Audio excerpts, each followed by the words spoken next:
Assalamualaikum warahmatullahi wabarakatuh. Selamat pagi sahabat pembudidaya. Kembali lagi di channel Kanjeng Lule Official. Dalam kesempatan kali ini kita akan membahas tentang kesalahan fatal petani pemula karena mengabaikan proses sortir dalam budidaya lele. Seperti halnya usaha pada umumnya, setiap usaha pasti memiliki tingkat resiko dan keuntungannya masing-masing ya. Begitu pula dengan usaha budidaya lele. Di sini tidak terlepas dari hal tersebut, baik berupa keuntungan maupun bayang-bayang kerugian ketika tahapan-tahapan atau proses yang semestinya dilakukan ini diabaikan. Keuntungan yang diharapkan bisa menjadi kerugian jika tahapan-tahapan dalam budidaya ini tidak diterapkan dengan baik dan benar. Yang menjadi catatan penting terutama bagi petani pemula, biasanya hanya tergiur saja dengan keuntungan yang diharapkan ya, dengan istilahnya usaha yang minim, perawatan yang minim, ataupun modal yang minim, dan mengharapkan keuntungan yang berlimpah ataupun yang besar seperti itu. Akan tapi perlu diingat, yang kita budidayakan adalah makhluk hidup ya, ataupun ikan yang memiliki nyawa. Jadi tidak serta-merta bisa kita lakukan perawatan dengan seenaknya saja ataupun seadanya saja. Jadi perlu dilakukan treatment khusus ataupun tahapan-tahapan yang benar agar mendapatkan hasil yang diharapkan seperti itu. Adapun contoh kasus yang terjadi untuk kesalahan fatal pemula untuk budidaya lele ini diakibatkan karena mengabaikan proses sortir. Ini terjadi di wilayah Lamongan ya, tepatnya dari petani kami sendiri ya, yang istilahnya untuk benihnya kami supply. Di sini untuk awal mulanya petani kami ini menebarkan benih sebanyak 5.000 ekor. Ini dimulai dari ukur 7 tiktok ya, jadi ukurannya sudah cukup besar, kurang lebih panjangnya antara 8 sampai dengan 9 cm. Jadi dengan harapan tebar benih 5.000 ekor, untuk estimasi yang diharapkan bisa mencapai 5 kintal. Berhubung saya secara pribadi selaku penyuplai benih ini mengetahui untuk kapasitas dari petani kami ini tergolong petani pemula ya, dalam artian baru 1 atau 2 kali dalam hal budidaya lele. Saya pribadi memberikan saran ya, sifatnya saran kepada petani kami untuk melakukan tahapan-tahapan budidaya dengan benar seperti itu.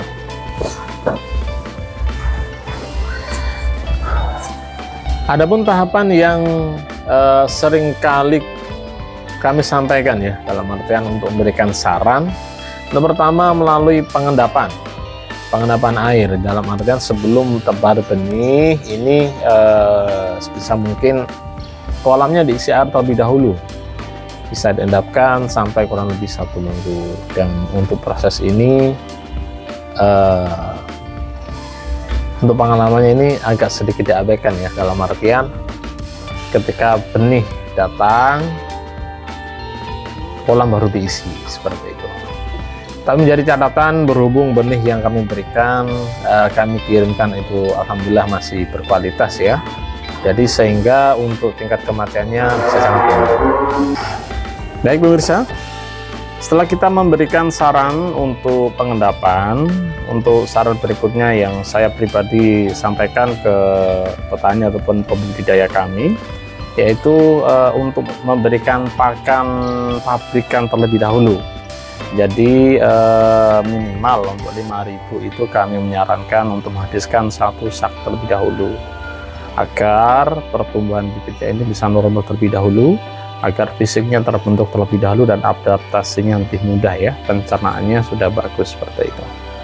Dan kembali lagi, untuk saran dari saya pribadi ini diabaikan ya, sehingga dari awal tebar benih ini mohon maaf sudah dikasih pakan alternatif ya, berupa ayam tiren ya, atau ayam mati seperti itu.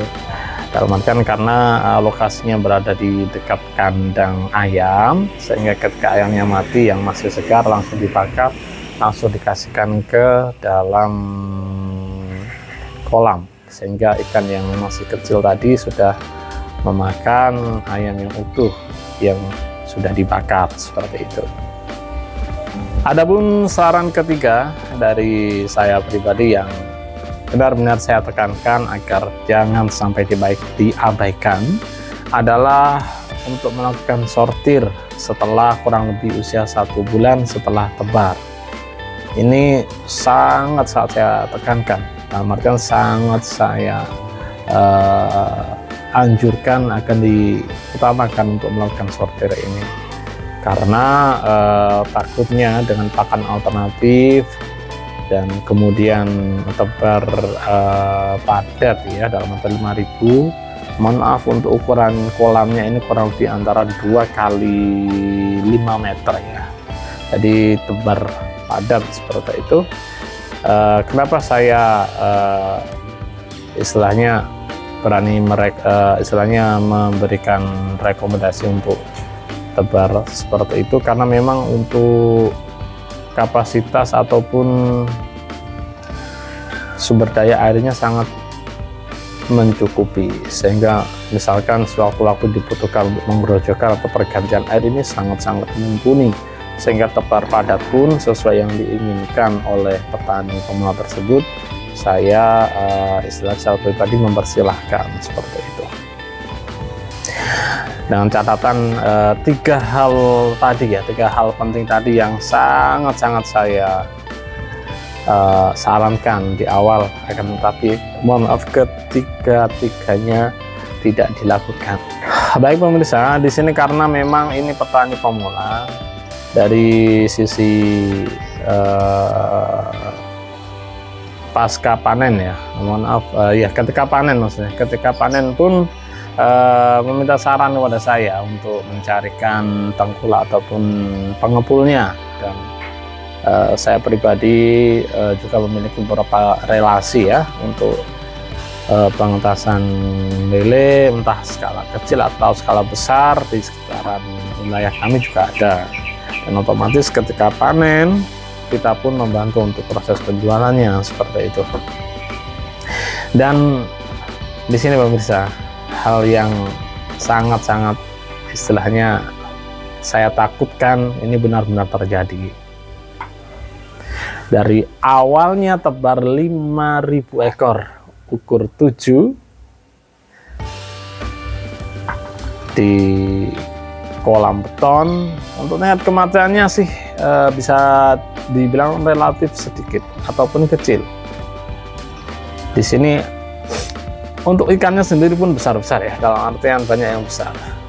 Akan tetapi karena 3 tahapan proses budidaya tadi diabaikan, harapannya untuk muncul 5 kintal dan hanya menghasilkan kurang lebih 50 kilo.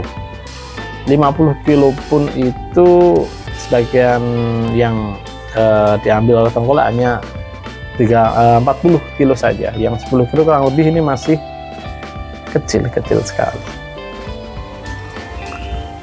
Dan di sini kembali lagi saya secara pribadi di awal sebelum proses tebar pun sudah mewanti-wanti ya kepada petani, akan tetapi mohon maaf ini benar-benar tidak dilakukan ataupun diabaikan, dan akhirnya yang saya takutkan terjadi seperti itu. Jadi sekedar informasi saja ya untuk budidaya ini, petani pemula ini memang yang pertama tidak menggunakan pakan pabrik sedikit pun, yang pertama catatannya, sehingga untuk biaya yang dikeluarkan ini bisa dibilang hanya biaya dari mungkin listrik ya, dan yang kedua dari bibitnya saja. Jadi kurang lebih bisa dibilang hanya balik modal untuk benihnya saja, seperti itu.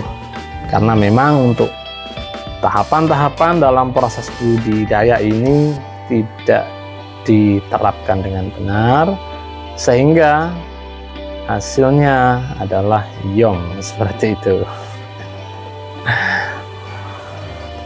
Baik pemirsa, mungkin cukup sampai di sini ya untuk video kali ini dalam mengulas kesalahan fatal petani pemula dalam budidaya lele, agar menjadi pelajaran ataupun catatan bagi kita dalam hal berbudidaya, agar benar-benar memperhatikan tahapan-tahapan budidaya yang benar, agar keuntungan yang diharapkan ini benar-benar bisa bisa dihasilkan, seperti itu.